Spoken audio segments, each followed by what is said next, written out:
morning to all of you. So, one of the dangerous topic in labor law is Industrial Dispute Act. तो दो part में discuss करेंगे. एक major part आज cover करेंगे, बचा हुआ पार्ट कल डिस्कस करेंगे क्योंकि ये है इतना कंटेंट इसमें.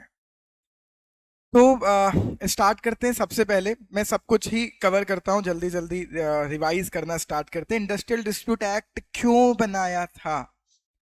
तो ये इंश्योर करने के लिए कि एक तो इंडस्ट्रीज प्रोग्रेस करती रहे, और ऑब्वियसली प्रोग्रेस तब होंगी जब उनके एम्प्लॉइज और उनमें क्या होगी, हार्मनी और कॉर्डियल रिलेशनशिप, आपस में जब वो कोऑपरेट करके मिलजुल कर काम करेंगे. सो ऑब्जेक्ट तो ये था कि हार्मनी बनी रहे, पर उसके लिए प्रोविजन किस बात के लाए थे कि अगर तुम्हारे बीच में झगड़े हुए तो हम कैसे उनको इन्वेस्टिगेट करेंगे और कैसे उनका सेटलमेंट करेंगे. तो this act talks about two things. Adjudication करता है कभी कभी, तो वैसे तो हम ट्राई करेंगे कि मैटर क्या हो जाए, सेटल, और नहीं तो फिर कहां जाएगा, एडजुडिकेशन में. सो प्रोविजन इस बात के, लेकिन इंश्योर क्या करना चाहते हैं, हार्मनी, शांति बनी रहे इंडस्ट्रीज में. आगे आते हैं. एक केस हुआ बहुत पॉपुलर. सुप्रीम कोर्ट ने बोला कि भैया इस एक्ट के हमें लगता है फॉलोइंग ऑब्जेक्ट्स हैं. तो बहुत टिपिकल उन्होंने 5 ऑब्जेक्ट्स बताए. पहला ऑब्जेक्ट इस एक्ट का according to the supreme court, point number 1, हम प्रमोट करना चाहते हैं मेजर्स, वो चीजें जो सिक्योर करें और प्रिजर्व करें. क्या? पॉइंट नंबर 1, एमिटी और good relation, friendly relation, good relation between employer and workman. दूसरा, अगर हो जाए झगड़े तो उनका इन्वेस्टिगेशन और सेटलमेंट. किस किस के बीच में झगड़े, एम्प्लॉयर और एम्प्लॉयर. ये भी हमने पढ़ा था इस एक्ट में कि दो एम्प्लॉयर के बीच में भी झगड़े हो सकते हैं, वो भी यही हैंडल हो सकते हैं. दूसरा, एम्प्लॉयर एंड वर्कमैन. तीसरा, वर्कमैन के बीच में आपस में. इसके अलावा रजिस्टर्ड ट्रेड यूनियन की बात कर रहे हैं कि अगर कुछ केसेस में हुआ तो केस कौन लगाएगा, trade union, right of the representation. So trade union को राइट होगा कि वो एम्प्लॉयज की बिहाफ पर क्या लगा पाए, केस लगा पाए. All right. देखो आप, स्पेशली अगर मेरी ये बात कोई प्रेसिडेंट साहब तक पहुंचा पाए आईसीएसआई के, तो प्लीज पहुंचा देना.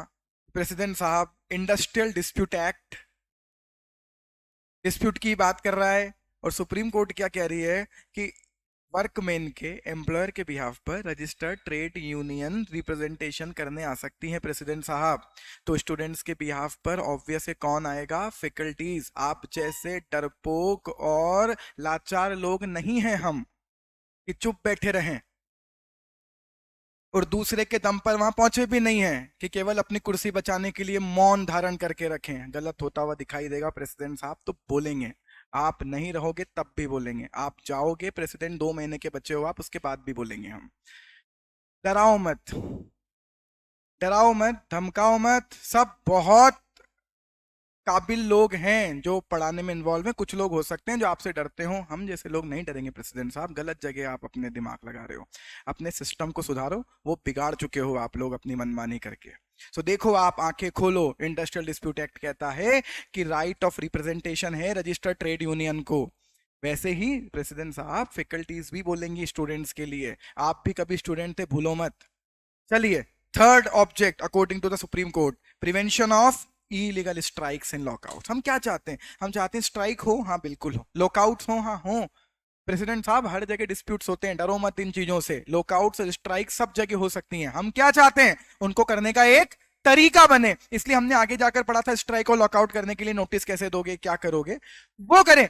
वो नहीं होगा तो स्ट्राइक और लॉकआउट क्या है, इलीगल, और हम ऐसे इलीगल स्ट्राइक और लॉकआउट को रोकना चाहते हैं. Third object. फोर्थ ऑब्जेक्ट, अगर किसी वर्कमैन को आप क्या कर रहे हो, ले ऑफ. हमने पढ़ा था ले ऑफ मतलब क्या, उसको कुछ दिन के लिए बोलना कि तू ऑफिस मतलब नौकरी पर मत आ. और रिट्रेंचमेंट मतलब तो ऑब्वियस है, छटनी, नौकरी से निकाल देना. इन केसेस में वर्कमैन को क्या दिलवाना, रिलीफ. चौथा, हम कलेक्टिव बार्गेनिंग को प्रमोट करना चाहते हैं. कलेक्टिव बार्गेनिंग क्या होती है, जब सब लोग मिलकर अपने अधिकारों के लिए लड़ते हैं. ठीक है प्रेसिडेंट साहब, तो इसे बोलते हैं कलेक्टिव बार्गेनिंग. मेरी बात पहुंचाना आज यार, इंडस्ट्रियल डिस्प्यूट एक्ट की कोई बात प्रेसिडेंट साहब तक पहुंचा पाए तो प्लीज पहुंचा देना. हमारी तो वो सुनते नहीं, हमारे व्हाट्सएप का रिप्लाई करते नहीं। क्या पता किस बात का डर है उनको, आप लोगों की सुन लें शायद। 16 तारीख को मिलने तो आ रहे हैं, लेकिन मैं आपको आज ही बता देता हूँ 16 तारीख को क्या करेंगे। क्या करेंगे 16 तारीख को प्रेसिडेंट साहब, आपको आज ही बता देता हूँ। आएंगे, बोलेंगे इंस्टीट्यूट आपके लिए बहुत अच्छा कर रही है, क्या कर रही है उनको भी नहीं पता। फिर आके बोलेंगे कि अपनी पढ़ाई पर ध्यान दो। कैसे दें, जो हम आंसर लिखते हैं उनको तो तुम्हारे टीचर गलत कर देते हैं। गाइडलाइन आंसर से आंसर मैच हो रहा है, फिर भी आप गलत कर देते हो प्रेसिडेंट साहब, उधर आपकी आंखें नहीं खुलती। हमारी एक स्टूडेंट श्रुति नाम है उसका, बोल रहा हूं, 1 नंबर को आपने 34 नंबर किए उसके, फिर भी आपको शर्म नहीं आई। उस टीचर के खिलाफ आपने क्या एक्शन लिया जिसने उस बच्ची को 1 मार्क दिया था और बाद में 34 किया? क्या ये तमाचा काफी नहीं था आपके मुंह पर, आपके इंस्टीट्यूट के मुंह पर? हम तो इंस्टीट्यूट की बहुत इज्जत करते हैं सर, आपकी नहीं कर पा रहे हैं आप लोगों की गलत हरकतों की वजह से। ये इंस्टीट्यूट की बेइज्जती नहीं, आप लोगों की है, आपके ब्यूरोक्रेट्स की, आपके ज्वाइंट सेक्रेटरी, आपके बदतमीज ज्वाइंट सेक्रेटरी एग्जाम की गलती, जिसके नाम पर मैंने 3 पेज का लेटर लिखा था और जिसका आप रिप्लाई नहीं कर पाए आज भी। आप बोलोगे तो प्रेसिडेंट साहब सोशल मीडिया पर उसको भी ओपनली डाल दूंगा। जिस दिन मुझे शोकोज नोटिस भेजोगे ना आपकी बेइज्जती करने का, उस दिन सोशल मीडिया पे 3 पेज का वो लेटर भी डाल दूंगा कि देखो आप इसका रिप्लाई नहीं कर पाए थे। और भी बहुत सारे व्हाट्सएप हैं जो मैंने आपको किए हैं जिनका आप आज तक रिप्लाई नहीं कर पा रहे हो। आओ ना, सामने आओ ना, क्या बच्चों को डरा रहे हो? इधर भिड़ो आके, बढ़िया, क्या बच्चों को डरा धमका रहे हो? 16 तारीख को आएंगे, डराएंगे धमकाएंगे, हम बहुत अच्छा कर रहे हैं, आप पढ़ाई पर ध्यान दो, आप ये करो। और एक और स्टेटमेंट आएगा, भड़काने वाले लोगों से सावधान रहो। नाम तो ले नहीं सकते हमारा। भड़काने वाले लोगों से, क्या भड़का रहे हैं हम, आपकी गलतियां बता रहे हैं, उनको सुधार लो। कल भी 3 बच्चे आए हैं, 3 बच्चे आए हैं कल भी, उनके गाइडलाइन आंसर से आंसर मैच हो रहे हैं, आपके टीचर्स ने उनको नंबर नहीं दिए। आंखें खोलो, कब तक अंधे और बहरे बने रहोगे? कल भी आए 3 बच्चे, उनका कुछ कर नहीं पा रहे हो, आप बच्चों को धमका रहे हो। कुछ नहीं होगा उससे। टैक्स का पूरा मॉड्यूल गलत है, टैक्स का पूरा मॉड्यूल गलत है, उसके आंसर्स गलत हैं, पुराने असेसमेंट ईयर से उसका सॉल्यूशन कर रखा है। वहां आपको शर्म नहीं आती, यहाँ आकर बच्चों को धमका रहे हो। बेयर एक्ट पढ़ो, तो आपके टीचर ने नहीं पढ़ा था इनकम टैक्स पढ़ा बना के आप मॉड्यूल बनाते वक्त बेयर एक्ट? क्या तब अंधे हो गए थे, गूंगे हो, बहरे हो, क्या हो? पूरा इंस्टीट्यूट कैसे चला रहे हो? बर्बाद करोगे कैसे इंस्टीट्यूट को? इतनी अच्छी इज्जत है उसकी।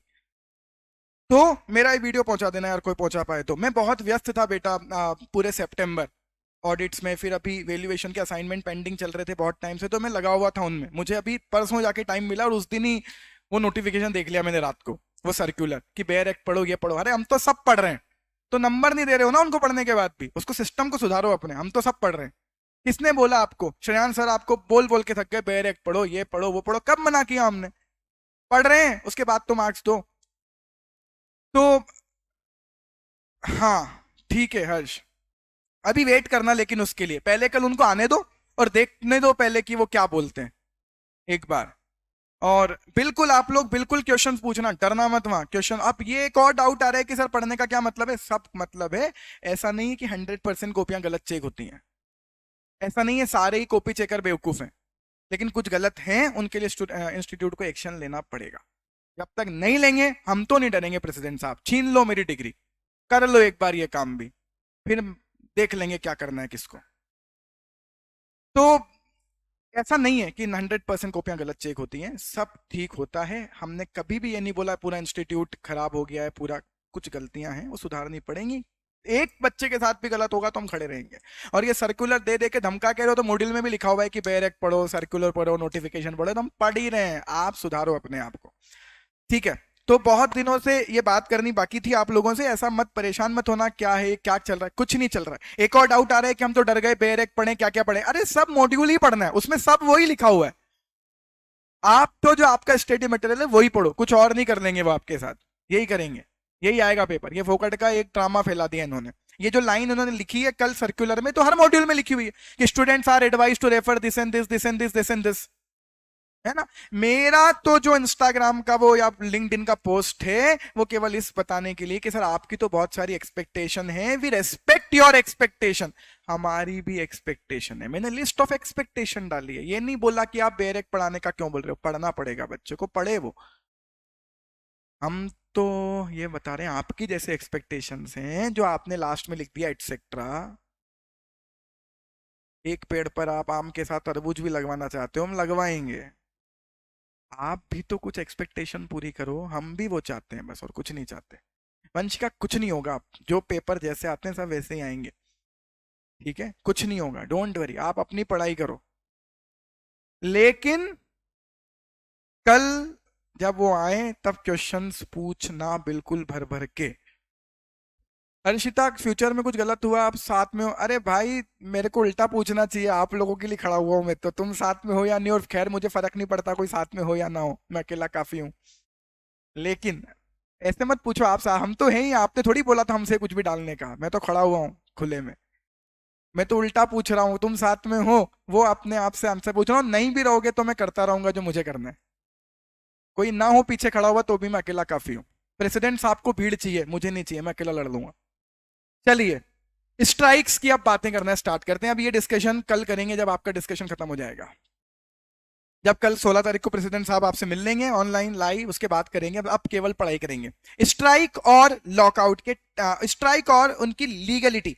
तो पहले तो पढ़ते हैं स्ट्राइक कितने तरह की होती है, और फिर बात करते हैं क्या ये सब तरह की स्ट्राइक लीगल है या इलीगल है। पहली तरह की स्ट्राइक, बैठे रहो बस कुछ काम मत करो, इसको कितने नाम से बोलते हैं, स्टेन। अंदर तो आओ, फैक्ट्री में आओ, सिट डाउन बैठ जाओ, पेन डाउन अगर काम करते हो हाथों से जाइक प्रोफेशनल से पेन डाउन, और अगर औजार से काम करते हो तो टूल डाउन। वर्कमैन आएगा लेकिन काम नहीं करेगा।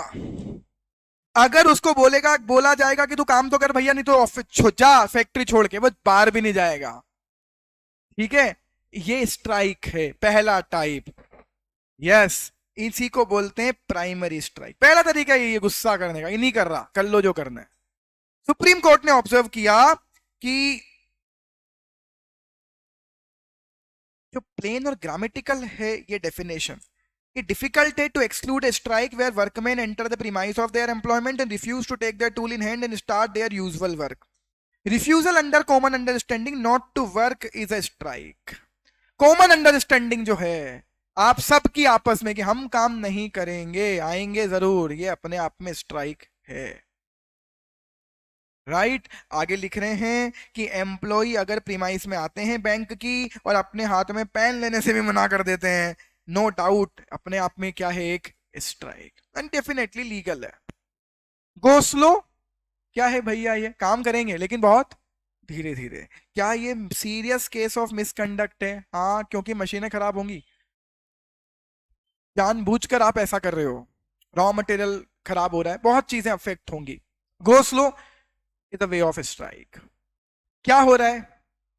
हाँ, यस।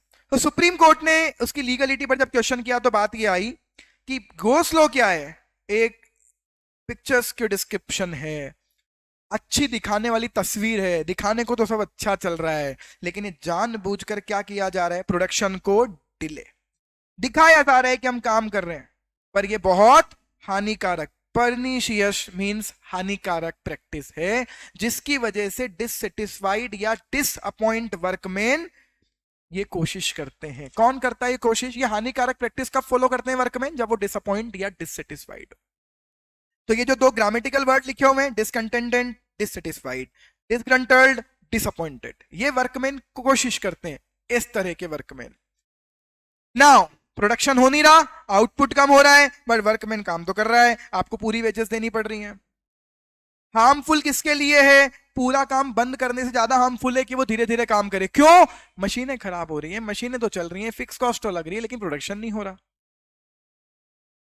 इससे बढ़िया तो पूरा काम मत करो, एटलीस्ट फिक्स कॉस्ट तो बचेगी। मशीनरी काम करती रहती हैं, और मशीन्स पर अगर काम पूरी कैपेसिटी में ना करवाया जाए तो उनके लिए और डेंजरस होता है। कभी आप फोर्थ गियर में अपनी कार को रखो और 30 की स्पीड पर चलाओ, कार खराब होगी और थोड़ी देर में, तो 1 मिनट में तो बंद हो जाएगी झटके खाकर। मशीन्स की कैपेसिटी होती है, उनको उस कैपेसिटी पर चलाना जरूरी होता है। इसी वजह से ढंग से समझना, ये गो स्लो अपने आप में क्या है भैया? मिसकंडक्ट। ये गलत है, गलत कर रहे हो आप एम्प्लॉयर के साथ, तो धोखा है भैया ये। It was observe there slow down is an insidious method. मतलब क्या? डिसेप्टिव। समझते हो आप? डिसेप्टिव, डिसेप्टिव इसका ग्रामेटिकल एक और इसकी सिनोनिम। क्या तरीका है? गलत तरीका है आपके कंसर्न को स्टेबिलिटी से खत्म करने को, उसकी स्टेबिलिटी खत्म कर रहे हो आप। और ट्रिब्यूनल ने कहा कि वो कभी भी इसे काउंटेनियंस मीन सपोर्ट नहीं करेंगे। सो सीरियस मिसकंडक्ट है, कॉन्ट्रैक्ट का ब्रीच है। कोवर्ट मतलब होता है छिपा हुआ, तो आप उसको बर्बाद ही कर रहे हो अपने गलत तरीकों से। एक तरह से आपके दिमाग में कुछ और चल रहा है उसके लिए। ये लेजिटिमेट वेपन तो नहीं है, इसको बार बार बोला जा रहा है क्या, misconduct, this is not legit. आगे, सिंपैथेटिक स्ट्राइक, पढ़ने की जरूरत नहीं, कहीं और गलत हो रहा है और स्ट्राइक आप कर रहे हो। Unjustifiable invasion of the right of employer, बेचारे की उसकी तो कोई गलती नहीं है, कहीं गलत और हो रहा है, आप काली पट्टी बांध के काम कर लेते हैं उनको सपोर्ट करने के लिए, आपने तो यहां काम नहीं किया, इस एम्प्लॉयर की क्या गलती है। क्या मैनेजमेंट आपके खिलाफ डिसिप्लिनरी एक्शन ले सकता है, यस, लेकिन कोर्ट ने तो इसको स्ट्राइक मानने से ही मना कर दिया। कोर्ट बोलता है हड़ताल कब करते हो, जब तुम्हारी कुछ डिमांड हो अपने एम्प्लॉयर से। तुम्हारी अपने एम्प्लॉयर से कुछ डिमांड है क्या, नहीं, क्यों जबरन उनके लिए परेशान हो रहे हो। ट्रिब्यूनल ने कहा कि इसको तो हम क्या इवन क्या नहीं मानेंगे, ये तो इवन एक स्ट्राइक भी नहीं है, एक उसमें इंटेंशन ही नहीं है मैनेजमेंट के अगेंस्ट में कुछ करने का, इस मैनेजमेंट की कोई गलती नहीं है। चौथी तरह की स्ट्राइक क्या, हंगर स्ट्राइक, ये तो सिंपल है, काम भी नहीं कर हाँ, क्या हो रहा है यहां पर, प्लेस ऑफ वर्क के पास या एम्प्लॉयर के वहां बैठकर आप क्या कर रहे हो, फास्ट कर रहे हो, पीसफुल है और इसकी वजह से काम नहीं रुकता, ये स्ट्राइक मानी ही नहीं जाती। लेकिन अगर ऐसा करते करते आप काम नहीं कर रहे हो तो फिर इसे क्या माना जाएगा, स्ट्राइक। यार क्यों नहीं मान रहे हंगर स्ट्राइक को स्ट्राइक, आप भूखे रहकर काम कर रहे हो अगर, तो फिर स्ट्राइक कहां हुई, आप केवल अपना विरोध दर्ज करवा रहे हो। But even those present for work, जो आए काम के लिए, उन्हें भी अगर आपने काम नहीं दिया फिर इसके चलते हुए, तो definitely it will amount to strike. Last, work to rule, इसका मतलब क्या, आएंगे काम करेंगे, जितने का पैसा तुमने दिया है मिनिमम जो हमारी रिक्वायरमेंट उतना करेंगे, उससे ज्यादा नहीं करेंगे। अब आप जल्दी बताओ क्या ये स्ट्राइक है, नहीं, क्योंकि यहाँ काम करना बंद ही नहीं हुआ है, बस वो मिनिमम रिक्वायरमेंट से ज्यादा नहीं कर रहा ना। आगे आते हैं, लीगलिटी ऑफ स्ट्राइक। एक काम करते हैं, लीगलिटी ऑफ स्ट्राइक को कल पढ़ेंगे, जब हम स्ट्राइक के रूल पढ़ लेंगे, हैं स्ट्राइक के कुछ रूल आगे, तो एक साथ ज्वाइंट करके ही पढ़ेंगे दोनों को। तब तक बात करते हैं लॉकआउट, क्या होता है lockout. Strike is the weapon in hands of employ, so this is in hands of employer, वो खुद ताला लगा रहा है, मत आओ काम करने में, वो करवाना ही नहीं। Temporary closing of a place of employment, कौन कर रहा है, एम्प्लॉयर खुद, या सस्पेंशन ऑफ वर्क, और रिफ्यूजल कि मैं तुम्हें काम नहीं करने दूंगा, refusal by an employer to continue to employ any number of person, कि मैं तुम्हें काम नहीं दूंगा आज। तो ये वापस वही पैराग्राफ लिखा हुआ है कि जैसे एम्प्लॉयज अपनी डिमांड को फुलफिल करवाने के लिए स्ट्राइक करते हैं, एम्प्लॉयर अपनी इंडस्ट्रियल डिमांड को फुलफिल करवाने के लिए क्या करता है, लॉकआउट। वो भी तो गुस्सा हो सकता है, वो भी रिएक्ट कर सकता है,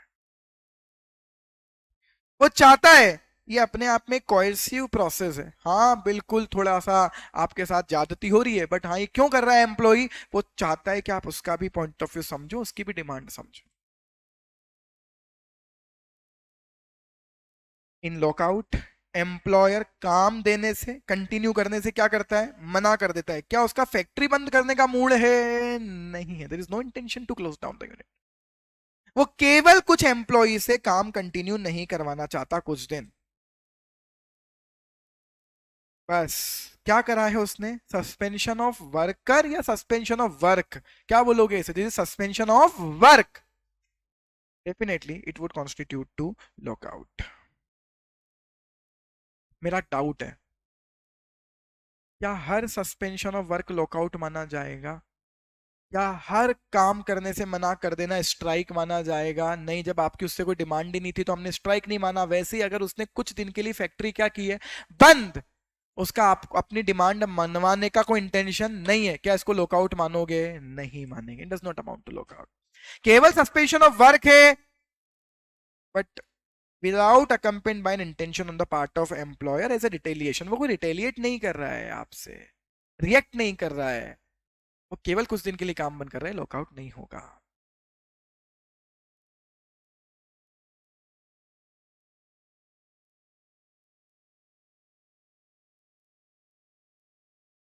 क्या हर फैक्ट्री को बंद करने को लॉकआउट बोल दोगे? देखो, एक होता है टेम्परेरी, और अगर आपने फैक्ट्री बंद कर दी तो फिर वो लॉकआउट नहीं है। केस क्या हुआ था? A closure of a place of business for short duration of 30 days।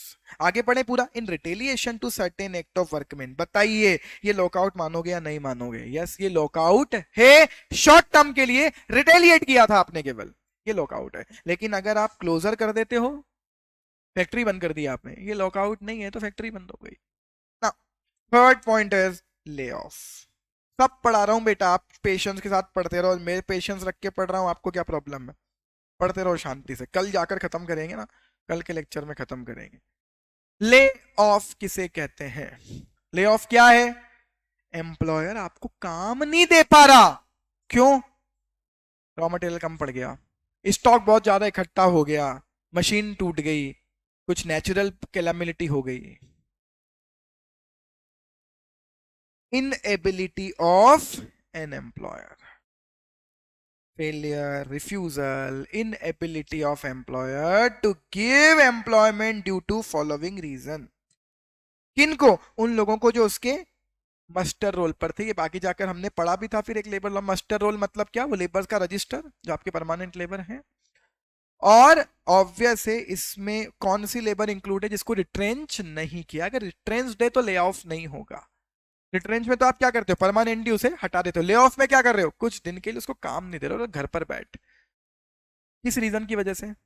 पहला, क्या है आपके पास? कोल, पावर, रॉ मटेरियल अवेलेबल नहीं है, या स्टॉक क्या हो गया है? अक्यूमुलेट, या मशीन का ब्रेकडाउन, या नेचुरल कैलामिटी, या इनसे रिलेटेड कोई और अदर रीजन।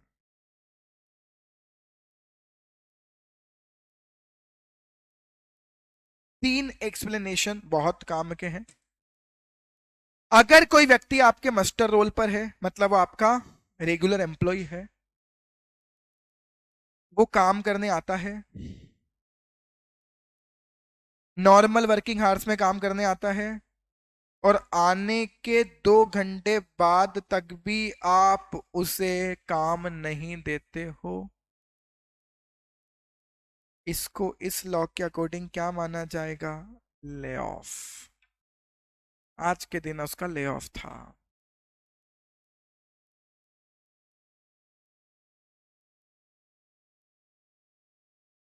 उससे बोला फर्स्ट हाफ में आया, उसको बोला फर्स्ट हाफ में कोई काम नहीं, सेकंड हाफ में करवाऊंगा। तो बताओ क्या होगा? फर्स्ट हाफ में उसे क्या माना जाएगा? Lay off, but second half के लिए नहीं।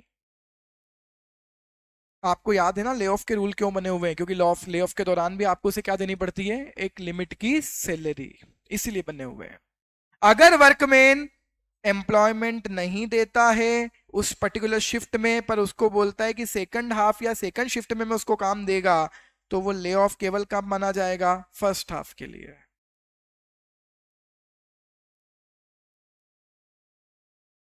लेकिन फर्स्ट हाफ में आया, उसको बोला फर्स्ट हाफ में काम नहीं दूंगा, तो फर्स्ट हाफ के लिए क्या हुआ? Lay off. तो आप उसको एक पर्टिकुलर थोड़ी पार्शियल सैलरी दोगे, ले ऑफ में कम मिलती है। सेकंड हाफ में आप उसको पूरी सैलरी देना, क्योंकि वो रेगुलर एम्प्लॉयमेंट है। बट अगर वो फर्स्ट हाफ में बेचारा आया था, आपने काम नहीं दिया था, आपने बोलता सेकंड हाफ में दूंगा, वो सेकंड हाफ में आया और आपने काम नहीं दिया, तो फिर भाई साहब इसको ले ऑफ नहीं मानेंगे, आपको पूरी वेजेस देनी पड़ेगी। अगर उसने प्रेजेंट किया था अपने आप को और फिर भी आपने काम नहीं दिया सेकंड हाफ में भी, तो फिर उस फुल बेसिक वेजेस और डीए के लिए एंटाइटल्ड है।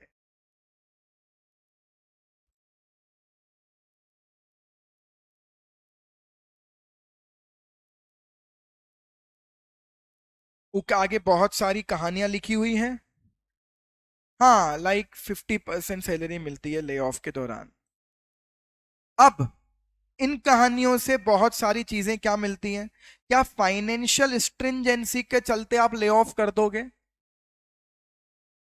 पर लॉ में क्या लिखा है? इन रीजन से ले ऑफ ही ले ऑफ है। ऐसे नहीं है इस वजह से आपने किसी को ले ऑफ कर दिया, ये ले ऑफ नहीं माना जाएगा। पूरी सैलरी दो। फाइनेंशियल, अरे ऊपर ग्राउंड लिखे हैं ना, बस उसी वजह से ले ऑफ हो सकता है। फाइनेंशियल स्ट्रिंजेंसी ले ऑफ का ग्राउंड नहीं हो सकती। नेक्स्ट, ये राइट टू ले ऑफ कोई आपका फंडामेंटल इनहेरेंट राइट नहीं है।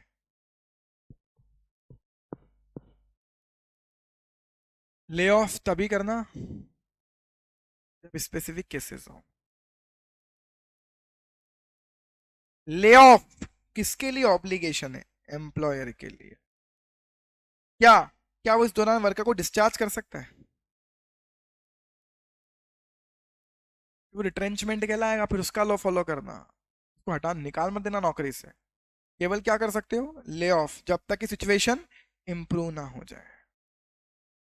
नेक्स्ट, उस इंडस्ट्री में ले ऑफ नहीं हो सकता उस इंडस्ट्रियल अंडरटेकिंग में जो क्या हो चुकी है? Close down. वहां किस बात का ले ऑफ? फैक्ट्री बंद हो गई, क्लोजर हो गया। क्लोजर और ले ऑफ एक साथ नहीं हो सकते।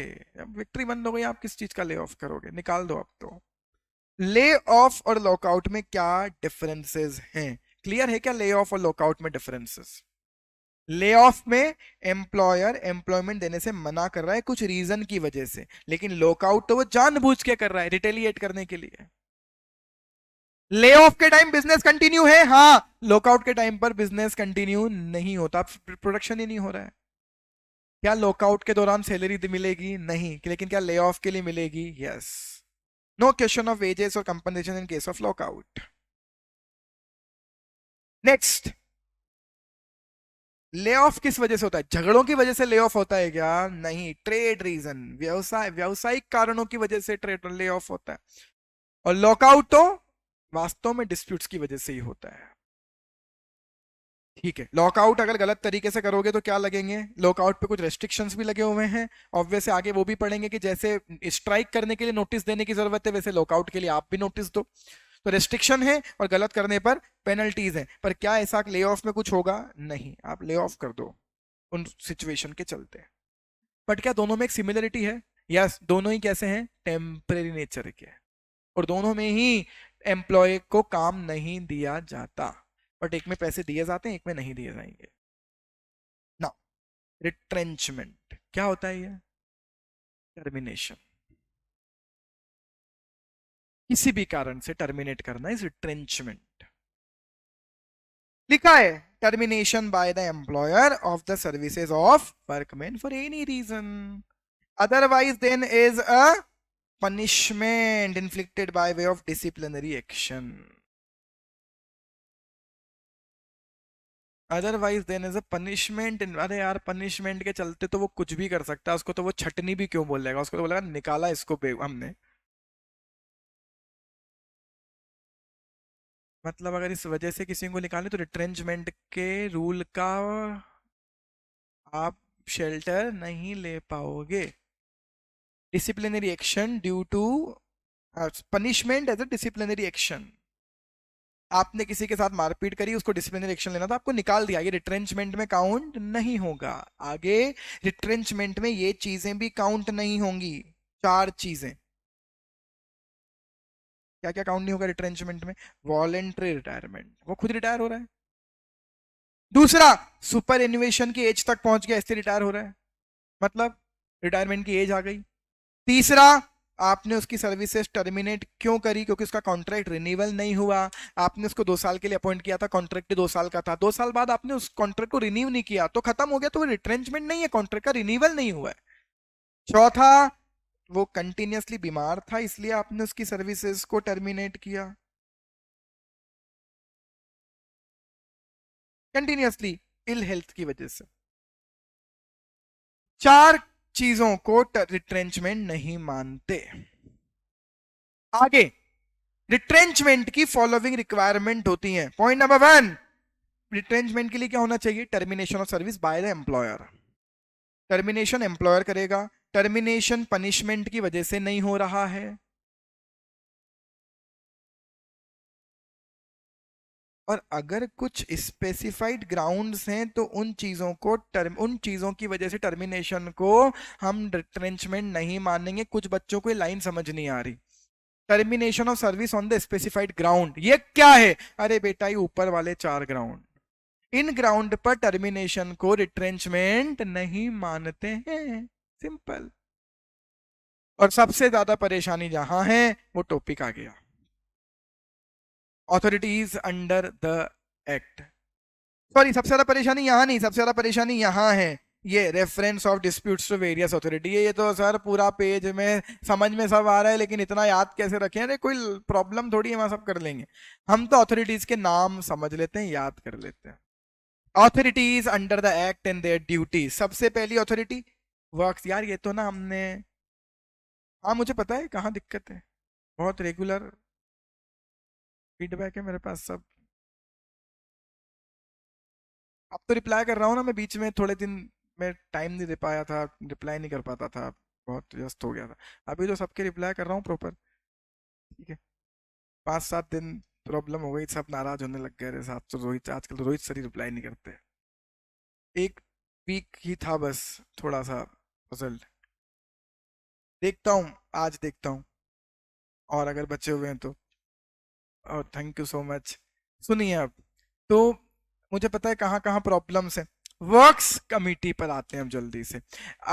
कौन बोलेगा ये करने को? तो सीधी सी बात, हर वो इंडस्ट्रियल एस्टेब्लिशमेंट जिसमें 100 से ज्यादा वर्कमैन हैं, अप्रोप्रिएट गवर्नमेंट उनको जनरल या स्पेशल ऑर्डर देकर बोल सकती है।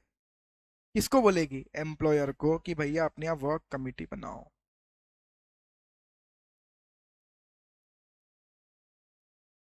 इतने तो रिप्लाई करें यार नीति तुम्हारे, अब कौन सा रिप्लाई छूट गया?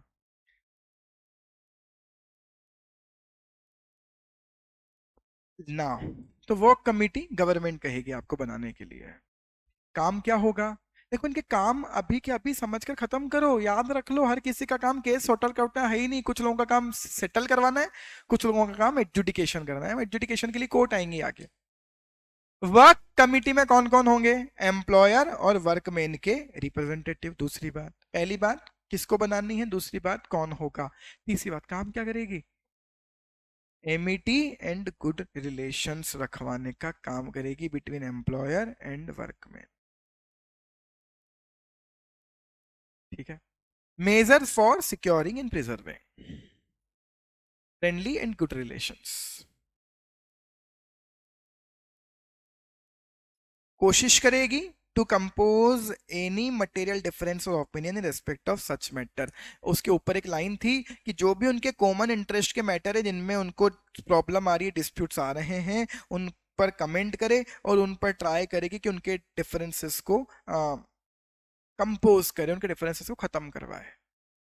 पॉइंट नंबर 2, तो ये पहली अथॉरिटी गवर्नमेंट बोलेगी कि इंटरनली आप अपने यहाँ रख लो। दूसरा, कॉन्सिलिएशन ऑफिसर। क्या काम है? नाम से क्लियर है, कॉन्सिलिएशन का काम करेंगे। क्या होता है कॉन्सिलिएशन? डिस्प्यूट्स को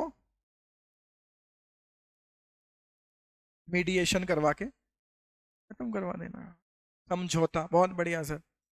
अप्रोप्रिएट गवर्नमेंट ऑफिशियल गजट में नोटिफिकेशन के थ्रू जितने चाहे उतने अलग अलग एरियाज के लिए, अलग अलग जगह के लिए कॉन्सिलिएशन ऑफिसर अपॉइंट कर सकती है। ठीक है, ओके। अप्रोप्रिएट गवर्नमेंट नोटिफाई करके such number of conciliation officer appoint कर सकती है as it may think fit. Conciliation officer की ड्यूटी क्या होगी? मीडिएशन की और इंडस्ट्रियल डिस्प्यूट में सेटलमेंट की।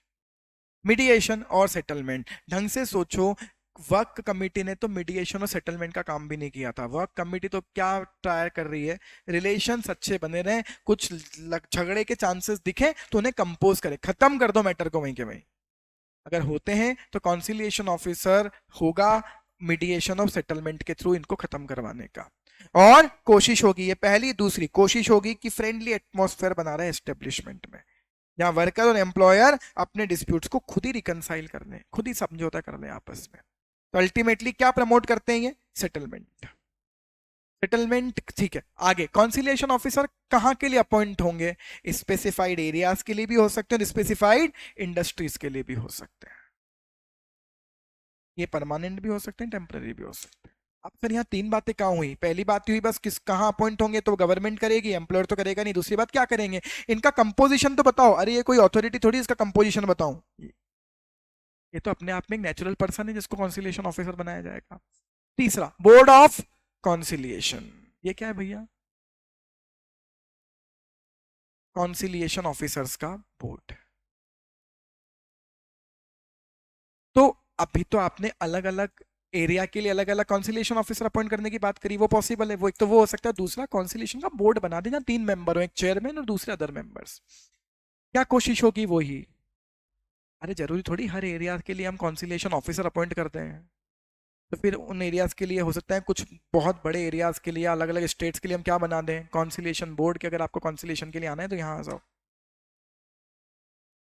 ठीक है। कोशिश क्या होगी, वही फ्रेंडली और एमिकेबल सेटलमेंट की ही कोशिश होगी, फ्रेंडली और एमिकेबल सेटलमेंट की ही कोशिश होगी। अब यहाँ के बाद बात आगे जाएगी। अगर सेटलमेंट हो गया तो बोर्ड रिपोर्ट किसको भेजेगी, अप्रोप्रिएट गवर्नमेंट को, कि सेटलमेंट कैसे हुआ है, मेमोरेंडम ऑफ सेटलमेंट। और अगर सेटलमेंट नहीं हुआ है तो बोर्ड एक रिपोर्ट भेजेगी कि भैया ये तो नहीं समझ रहे, नहीं झगड़ा हल हो रहा है। तो फिर क्या होगा,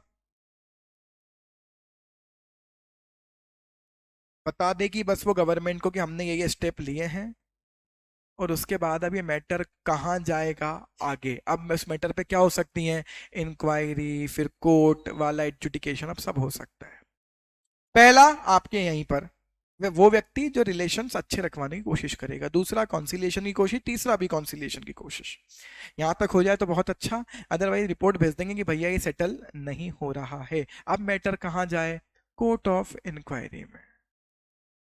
इसको ऐसे याद कर लो सिक्वेंशियली, कोर्ट ऑफ इंक्वायरी में मैटर जाएगा। फिर अब भले जाए ना जाए, हम सीक्वेंस ऐसे याद रख लें। कोर्ट ऑफ इंक्वायरी क्या, again government court of inquiry constitute कर सकती है इंडस्ट्रियल डिस्प्यूट से रिलेटेड मैटर्स को हैंडल करने के लिए। इसमें भी कुछ इंडिपेंडेंट पर्सन होंगे, कुछ और पर्सन होंगे। काम तो ये है, क्या कोर्ट की ड्यूटी क्या है, इस डिस्प्यूट की क्या कर, अब नहीं समझ रहे ना तुम, तो अभी डिस्प्यूट्स की क्या होनी स्टार्ट होगी, इंक्वायरी।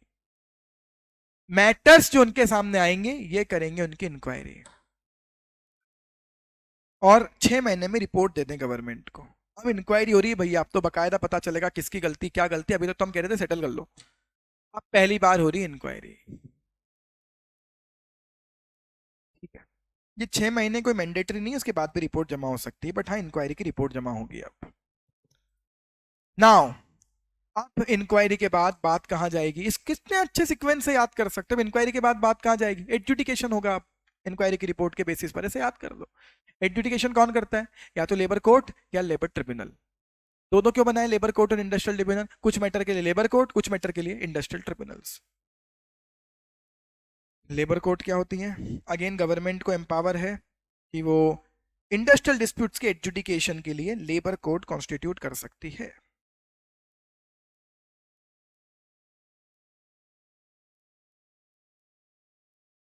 पर क्या ये रेफरेंस आप खुद अपने आप ले जाओगे, नहीं।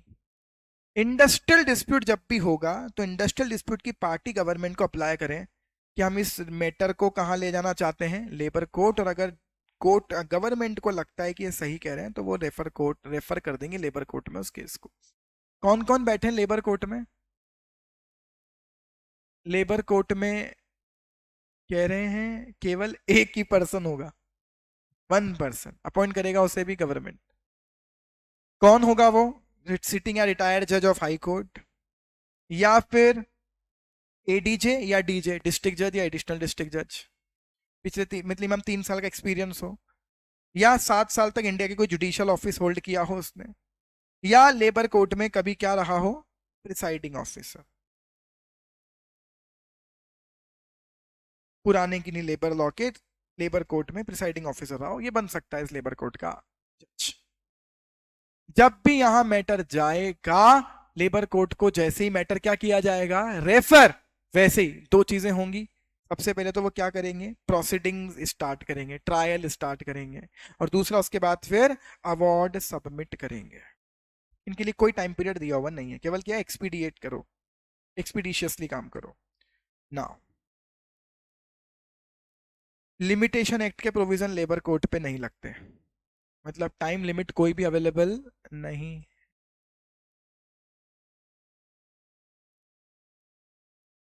ठीक है, लेबर कोर्ट को स्यू मोटो कोई पावर नहीं है कि वो फ्रेश एविडेंस लेकर आ जाए अपने लिए। सर ये बिल्कुल समझ नहीं आता, कई बच्चों का डाउट आता है, अरे मैटर तो बहुत पुराना होगा ना जब यहाँ तक आया है तो। जो एविडेंस तुमने आज तक अपनी फेवर में आज तक प्रेजेंट नहीं की और मैटर को इतना खींच के लाए हो, वो एविडेंस आज भी हमें लाकर मत देना। तुम्हारे पास ही पहले तो पहले ही प्रेजेंट कर देते, सेटलमेंट हो जाता, खत्म हो जाता। कोई भी फ्रेश एविडेंस अपने फेवर में, आप अपने जो अपने अगेंस्ट में जो चार्ज लगे हुए हैं उनके लिए अपने फेवर के कोई फ्रेश एविडेंस आज लाके प्रेजेंट लेबर कोर्ट के सामने नहीं कर सकते, लेबर कोर्ट को एक्सेप्ट करने का पावर भी नहीं है। Now industrial tribunal, again government को पावर है स्पेसिफाइड इंडस्ट्रियल डिस्प्यूट्स के एडजुडिकेशन के लिए इंडस्ट्रियल ट्रिब्यूनल बना सकती है। फिर डाउट आपको आता है, ऊपर भी तो एडजुडिकेशन था, नीचे भी एडजुडिकेशन था, दोनों के मैटर अलग अलग हैं, कुछ मैटर में कोर्ट में जाएगा, कुछ मैटर में ट्रिब्यूनल में जाएगा। अगेन इधर भी कौन होगा, केवल एक ही व्यक्ति। कौन हो सकता है वो, हाई कोर्ट का सिटिंग या रिटायर्ड जज, वही डीजे या एडीजे, या राइट है ना, डीजे या एडीजे 3 साल तक रहा हो। दो लोग यहां से बाहर हैं, कौन लोग, पहला वो व्यक्ति जो हमने कहा था कि वो 7 साल उसको जुडिशियल ऑफिस का एक्सपीरियंस हो, और दूसरा लेबर कोर्ट में, पुराने लेबर कोर्ट में कभी जज रहा हो। नेक्स्ट, इंडस्ट्रियल ट्रिब्यूनल को भी मैटर कौन रेफर करेगा, गवर्नमेंट। इंडस्ट्रियल ट्रिब्यूनल का भी जुरिस्डिक्शन कैसा होगा, जो गवर्नमेंट डिसाइड करेगी कौन सी ट्रिब्यूनल का कौन सा जुरिस्डिक्शन है। जुरिस्डिक्शन ऑलरेडी डिसाइडेड है ऑलमोस्ट, क्या है, अगर इंडस्ट्रियल ट्रिब्यूनल इंडिविजुअल डिस्प्यूट्स वाले हैं, एम्प्लॉयर एम्प्लॉय के रिलेशनशिप में प्रॉब्लम वाले हैं, जैसे कि नौकरी से निकाल दिया, ट्रेड डिस्प्यूट्स हैं between trade unions and employer, एक दूसरे के राइट ब्रीच कर रहे हो, राइट, तो ये मैटर कहाँ जाएंगे, ये मैटर्स कहाँ जाएंगे, इंडस्ट्रियल ट्रिब्यूनल में। बाइल अगर पैसे से रिलेटेड बातें हो, जैसे कि वेजेस की रिकवरी, कोई और पैसे की recovery, employment benefits, over time के पैसे, मैटरनिटी बेनिफिट, टर्मिनेशन का नोटिस जब दिया था उस दौरान की सैलरी, ये वाले अगर डिस्प्यूट्स हैं तो मैटर कहाँ डील होंगे, इन लेबर कोर्ट में। और अगर ऊपर वाले मैटर हैं तो कहाँ डील होंगे, इंडस्ट्रियल ट्रिब्यूनल में। लास्ट, फिर कौन सी अथॉरिटी है ये, नेशनल ट्रिब्यूनल। ये बिल्कुल इंडस्ट्रियल ट्रिब्यूनल जैसी ही है, लेकिन इसको नेशनल ट्रिब्यूनल क्यों कहते हैं, ये कंट्री लेवल पर बनी हुई है। अगेन इंडस्ट्रियल डिस्प्यूट्स के एडजुडिकेशन के लिए, लेकिन कौन से इंडस्ट्रियल डिस्प्यूट, जो नेशनल इंपोर्टेंस के हैं, उस इंडस्ट्रियल एस्टेब्लिशमेंट के केसेस हैं जो एक से ज्यादा स्टेट में प्रेजेंट है, तो इन लोगों के डिस्प्यूट फिर डील होंगे नेशनल ट्रिब्यूनल में। अगेन नेशनल ट्रिब्यूनल में भी कौन होगा, 1 पर्सन ओनली, और कौन बन सकता है इसका जज, सिटिंग या रिटायर्ड जज ऑफ हाई कोर्ट, या दूसरी भी रिक्वायरमेंट एलिजिबिलिटी नहीं है। 2 लोगों को जरूर अपॉइंट किया जा सकता है जो नेशनल ट्रिब्यूनल को एडवाइस करें, बस इट्स इट। ये हैं सारी अथॉरिटीज इस इंडस्ट्रियल डिस्प्यूट एक्ट में। Now next discussion, reference of disputes to various authorities, what is this. मैं इस पूरे टॉपिक को, अगले 2 पेज को, जहां जहां भी रेफरेंसेस की बात है, एक एक लाइन एक एक पैराग्राफ फिर से पढ़ा रहा हूं, बहुत समस्याएं हैं यहाँ लोगों को।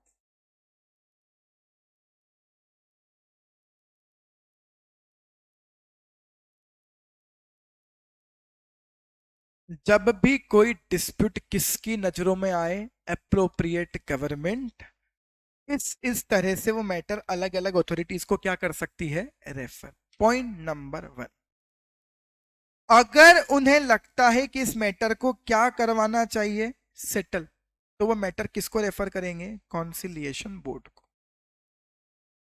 बोर्ड की ड्यूटी क्या होती है, सेटलमेंट प्रमोट करना, ना कि एडजुडिकेशन। और अगर कॉन्सिलिएशन बोर्ड ने रिपोर्ट दे दी कि हमसे तो नहीं हो पा रहा सेटल, तो जाएगा इंक्वायरी में मैटर।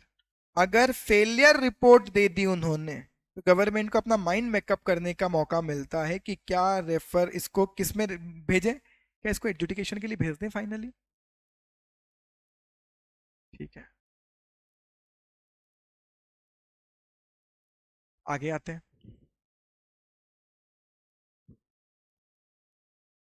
अगर उन्हें किसी मैटर में ना तो कॉन्सिलिएशन चाहिए ना एडजुडिकेशन चाहिए, अभी पहले वो पूरे मैटर को क्या करना चाहते हैं, समझना चाहते हैं केवल, तो मैटर को कहाँ भेजेंगे, कोर्ट ऑफ इंक्वायरी में। आप उसको पढ़ लो ढंग से, याद ही हो जाएगा।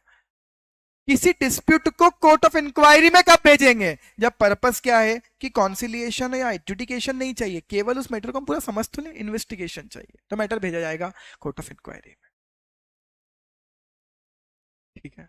अगर एडजुडिकेशन की बात आई तो क्या होगा, एडजुडिकेशन की बात आई तो कुछ स्पेसिफाइड मैटर्स में कहां भेजेंगे, लेबर कोर्ट, और कुछ स्पेसिफाइड मैटर्स में इंडस्ट्रियल ट्रिब्यूनल। डिस्प्यूट को अगर एडजुडिकेट करना है तो लेबर कोर्ट भेजेंगे, सेकंड शेड्यूल में जो मैटर्स लिखे हुए उनके लिए, अगर वो मैटर है तो, वही जो हमने पढ़े थे। थर्ड देखो, दो ही चीजें हैं, डिस्प्यूट्स के दो नाम लिखे हैं, सेकंड शेड्यूल में, थर्ड शेड्यूल में। सेकंड शेड्यूल वालों के नाम जो हमने ऊपर पढ़े थे, मैटर मनी से रिलेटेड मैटर्स हैं, इसलिए लेबर कोर्ट में जाएंगे। थर्ड शेड्यूल के भी कुछ केस लेबर कोर्ट में जा सकते हैं अगर उसमें कितने वर्कमैन इन्वॉल्व हैं, 100 से ज्यादा, और बचे हुए थर्ड शेड्यूल के मैटर कहां रेफर होंगे, इंडस्ट्रियल ट्रिब्यूनल में। That's it. Point number D. Second या थर्ड शेड्यूल के कुछ डिस्प्यूट्स को कहां भेजा जा सकता है, इंडस्ट्रियल ट्रिब्यूनल में।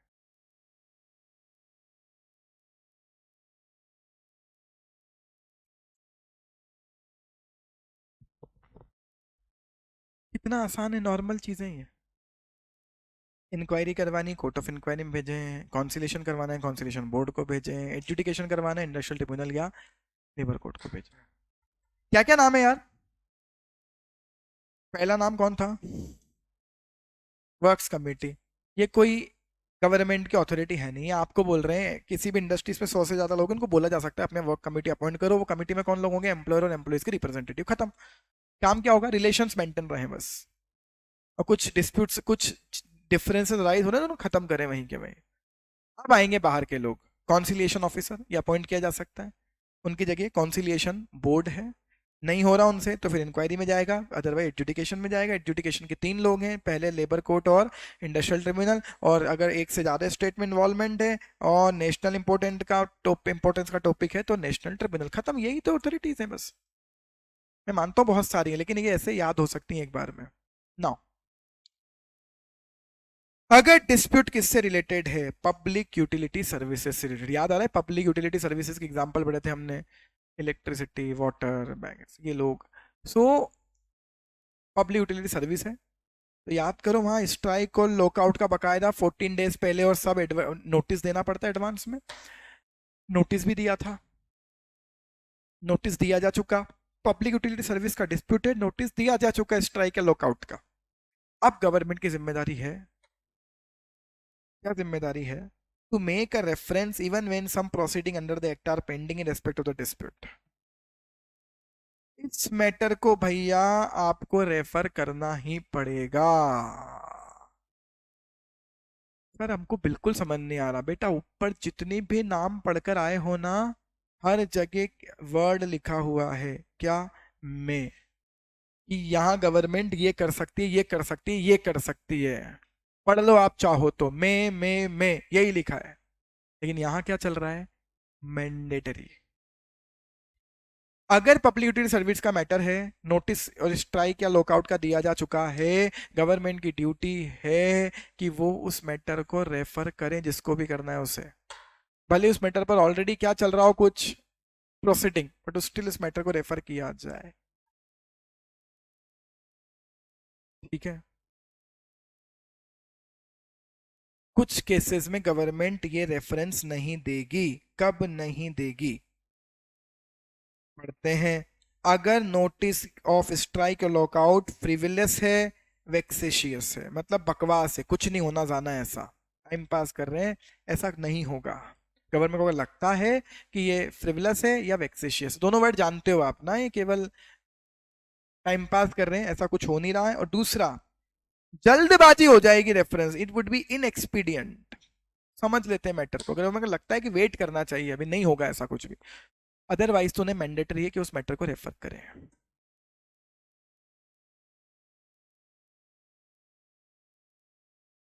नेक्स्ट पैराग्राफ क्या है? अगर एडजुडिकेशन में चीजें गई तो बताओ कोर्ट्स क्या देंगी? अवार्ड। और जल्दी बताओ, इस अवार्ड से अगर आप डिससेटिस्फाइड हो तो क्या करोगे? अपील करेंगे सर। अपील फंडामेंटल राइट है या लीगल राइट है? लीगल राइट है, तभी कर सकते हो जब लॉ में लिखा हुआ है। और इंडस्ट्रियल डिस्प्यूट एक्ट में अवार्ड के अगेंस्ट में अपील करने का कहीं प्रोविजन लिखा हुआ नहीं है, मतलब आपको अपील का पावर नहीं है। उस जगह एक ही चीज आती है, फिर सुप्रीम कोर्ट में स्पेशल लीव पिटिशन फाइल कर दो। Industrial Dispute Act provide for no appeal or revision against the awards or made, nor any such remedy is specifically provided for by any statute or statutory provision. फिर आगे लिखा, no doubt supreme court अपने discretion पर article 136 के according special law petition तो grant कर ही सकती है।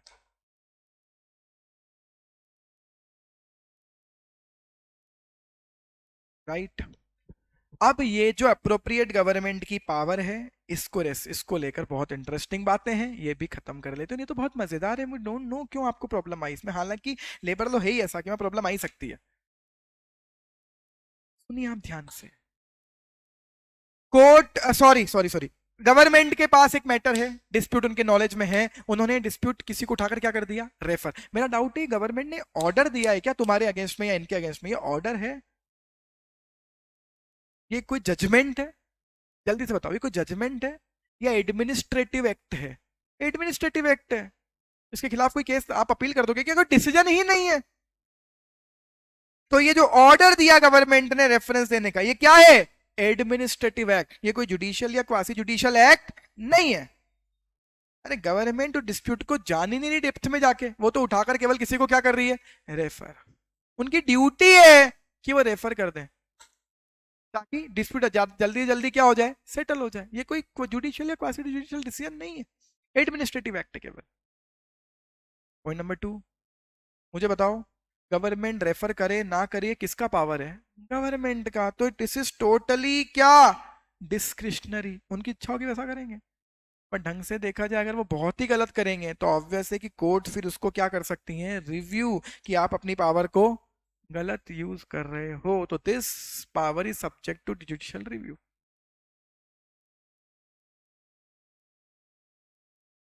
नेक्स्ट, आपने कोई मैटर गवर्नमेंट को रेफर किया, गवर्नमेंट को मैंडेटरी है क्या कि वो किसी न किसी को तो मैटर रेफर करें ही करें? Government is not compelled to make a reference. बाकी ऐसी सिचुएशन में गवर्नमेंट को रीजन बस देना चाहिए कि वो रेफर क्यों नहीं कर रही। अगर आप मैटर कोर्ट में भी ले जाओगे कि सर ये रेफर नहीं कर रहे और कोर्ट सेटिस्फाइड है कि हाँ गवर्नमेंट जो रीजन दिए थे वो ठीक थे, कोर्ट कुछ नहीं बोलेगी। पर एक बात बताओ, अगर आपको लगता है कि इस डिस्प्यूट में गवर्नमेंट को कोई एक्शन लेना चाहिए और मैटर को कहीं रेफर करना चाहिए और गवर्नमेंट नहीं कर रही, गवर्नमेंट कुछ कर ही नहीं रही, तो याद करो पब्लिक अथॉरिटी से काम करवाने की रिट लगती है, रिट ऑफ मैंडेमस। तो आप वो लगाओ। और अगर कोर्ट को लगता है कि आपको उनको डायरेक्शन देना चाहिए तो फिर वो अथॉरिटी को डायरेक्शन देंगे कि भैया इस मैटर को कहीं रेफर करो। ठीक।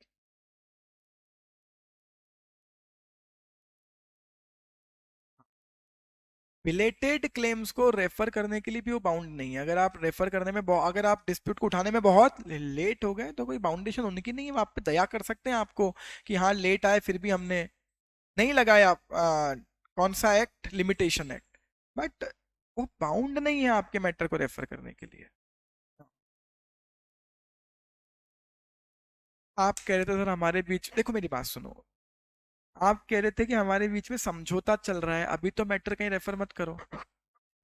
तो गवर्नमेंट को जिस दिन मैटर आया अपनी नॉलेज में उसे रेफर कर सकती, चाहे अभी कॉन्सिलिएशन प्रोसीडिंग खत्म हुई हो या नहीं हो, वो उसका वेट नहीं करेंगे। उसमें लिखा है गवर्नमेंट में एट एनी टाइम, तो वो एनी टाइम कोई भी हो सकता है। सो गवर्नमेंट के लिए मैंडेटरी नहीं है कि वो आउटकम का वेट करें कॉन्सिलेशन प्रोसीडिंग का before making an order of reference. लिखा है भैया एट एनी टाइम, तो वास्तव में वो एट एनी टाइम वो रेफर कर सकती है without waiting for conciliation proceeding. Next, आज गवर्नमेंट ने किसी मैटर को रेफर करने से मना कर दिया, क्या जरूरी फ्यूचर में रेफर नहीं कर सकती? कर सकती है। अगर गवर्नमेंट रिफ्यूज कर देती है उस डिस्प्यूट को आज रेफर करने से, तो आप उन्हें बाद में उसे रेफर करने से मना नहीं कर पाओगे। अगर किसी स्टेज पे उन्हें लगता था कि कोई मतलब नहीं इसको रेफरेंस देने से, तो फिर आगे भी आप उनको मना कर दोगे कि नहीं आप रेफरेंस मत दो इस मैटर में, नहीं आप नहीं रोक पाओगे उनको, जिस दिन लगेगा उस दिन वो रेफरेंस दे सकते हैं। अगर उन्हें लगता है कि रेफरेंस जस्टिफाइड है, जरूरी है, डेफिनेटली वो सब्सिक्वेंटली रेफरेंस दे सकते हैं, जरूरी नहीं पहली बार में रेफरेंस नहीं दिया हो तो अभी भी ना दें। Next point number 6, appropriate payment को कोई पावर नहीं है टू कैंसल, विड्रॉ और supersede any matter referred for adjudication. ये समझ नहीं आया सर, किसी को समझ में आया क्या? अरे कोई मैटर एडजुडिकेशन के लिए आपने भेज दिया ना, तो अब उन्हीं को हैंडल करने दो। वो जो ऑर्डर दे उसे सही गलत साबित करने वाले आप कोई नहीं होते। आपको इसलिए बिठा रखा है केवल कि मैटर रेफर कर दो। आप ना तो उनके ऑर्डर को कैंसिल कर सकते हैं, ना विड्रॉ कर सकते हो उस प्रोसीड को, ना ही सुपरसीड के। सुपरसीड मतलब कि नहीं आप नहीं करोगे हम चलाएंगे, अब वो कर रहे हैं ना अगर तो वही करेंगे। You can not cancel, you can not withdraw, withdraw मतलब वापस भी नहीं ले सकते, यू कैन नॉट सुपरसीड। बहुत बढ़िया, वो बाइंडिंग है ऑफ ऑर्डर। हाँ लेकिन उनको इतनी पावर जरूर है कि वो उस ऑर्डर में कुछ चीजें ऐड कर दें, उसको थोड़ा सा एम्पलीफाई कर दें। गवर्नमेंट को पावर है कि वो अगर उसमें कुछ क्लेरिकल एरर है उस ऑर्डर में तो उसे सही कर दे।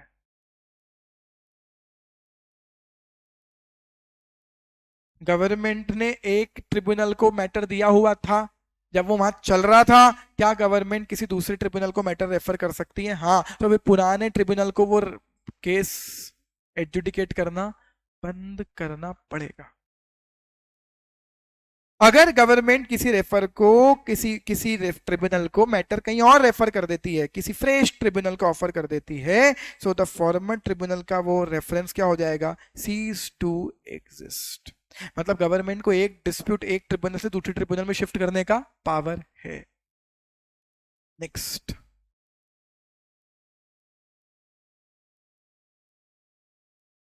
if reference to dispute is made in general terms and disputes are not particularized,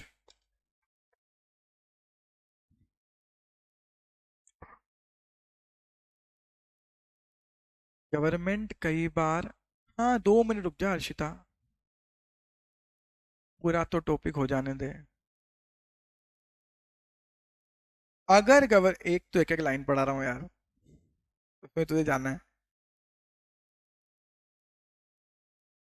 कुछ लोग ना लेबर लॉ के चैप्टर रेगुलर क्लास में ऐसे पढ़ाते हैं जैसे मैं रिवीजन में पढ़ा रहा हूँ, ऐसे खत्म हो जाता है। चाहो तो देख लेना, बहुत सारे लेक्चर्स मैंने भी देखे हैं।